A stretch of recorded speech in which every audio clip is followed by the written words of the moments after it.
How to heal yourself? Number one, fear is strictly prohibited. Two, don't mention that sickness. Three, locate. Of course, when you look at that one, there's something that cause ask God forgiveness and make a covenant. Make a covenant. Sabihin mo, Lord, nagkasala ako kanina pa, Panginoon, kasi nagagalit ako or nakikita ako ng pornography. In Jesus' name, patulan na yan. Ngayon, Panginoon, I will make a covenant.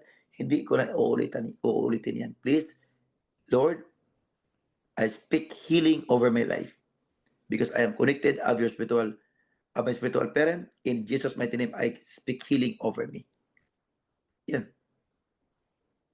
Amen. Paniwalaan mo yan. That's all. Speak healing. Speak healing. Don't speak sickness. That's all. Palakpakan ni Lord.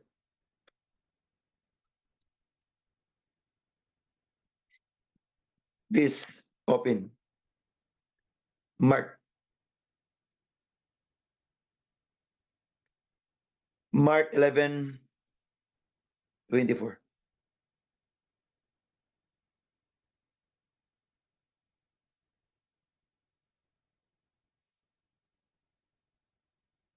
Mark 11:24.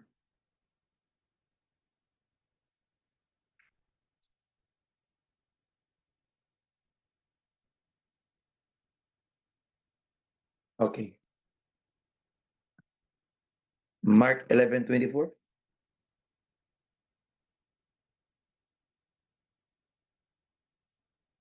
Tungod niini, ingnon ko kamo nga bisag unsa ang inyong pangayoon diya sa pag-ampo, tuhoy nga madawat ninyo kini og mainyo gyud kini. So the Bible says, whatsoever you ask in prayer, believe it and you shall receive it. So if you believe that you will hear, you are going to receive your healing by faith, sure yan. Mark 9:23. Walay dili mahimo sa tawo adunay pagtuo.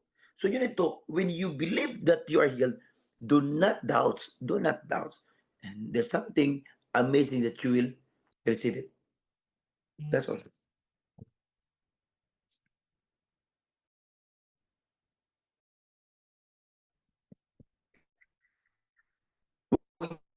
Yung kalimutan. Amen. So, that's personal. And yung, ano yung ginagawa mo, yun din ang gagawin ng pamilya mo. Pag mayroong problema, mayroong sakit, mayroong parang bumubula yung bibig, huwag kayong mataratol dyan. Ha? Dapat lahat ng mga ministers at mga pastors, that's why you need to flow in the prophetic doctrine of Jaom, because this is the only doctrine that can destroy fear, that can destroy doubts. Amen. So nakuha ba natin? So your hands, okay? Your hands is the contact point. Mark 16:17.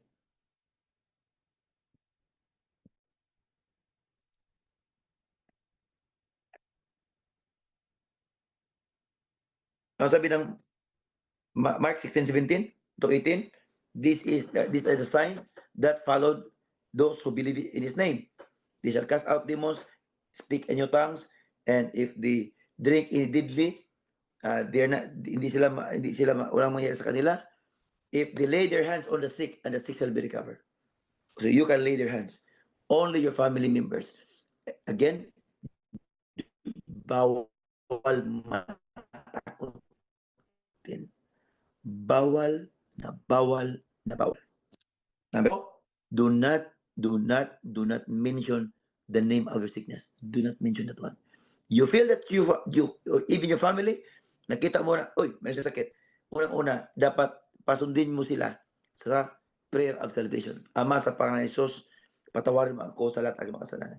Simula ngayon, maglilingkod ako sa iyo. Haba buhay, ikaw ang aking kilalanin ng Diyos, tagapagligtas, Panginoon sa buhay ko. Jesus na pangalan, ang aking tagapagligtas. So then, after that, conduct healing. Amen. Amen. That's all. You need to exercise. You need to exercise.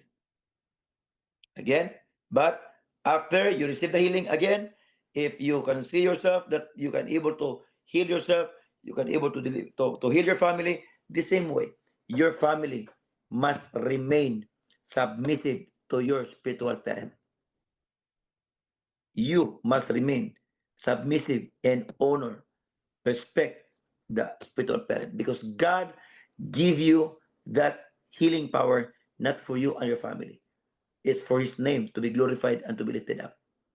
Para is marami pang makilala sa Kanya na ganito pala ang pagsamba sa tunay at totoo na Diyos. Amen. Praise God. Thank you so much. Any question? That's all.